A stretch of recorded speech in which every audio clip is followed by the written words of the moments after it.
আপনার সাথে কথা বলে কোনো লাভ নেই, আর এই কারণে আমি বড়লোক সহ্য করতে পারি। তুমি রিক্সা উঠো, আমি ওরা সাহায্য করে আইতেছি। চল।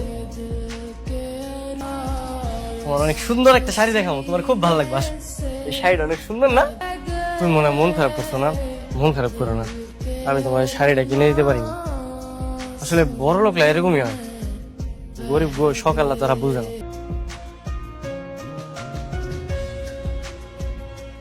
আপনারা যারা এভাবে কেন এসেছেন? কে আমরা? গরিবের মানুষ না? হ্যাঁ মানুষ। ওদের সাথে ভালো করে ব্যবহার করা যায় না? জি, এখন থেকে ভালোভাবে কথা বলবো।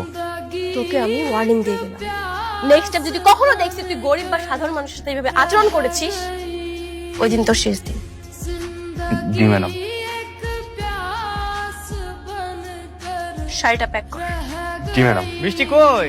আরে দরজাটা তো খুলবা। আমার কেমন লাগতেছে? আরে এই শাড়িটা ওই দোকানের শাড়ি না? হ্যাঁ, সুন্দর না? তোমার তো অনেক সুন্দর লাগতেছে, কিন্তু কই পেলা তুমি এটা? আমি তো এটা গুলিস্তান থেকে নিছি, পুরা একই রকম দেখতে না? দেখো, কয় টাকা নিচ্ছে? 500 নিছি।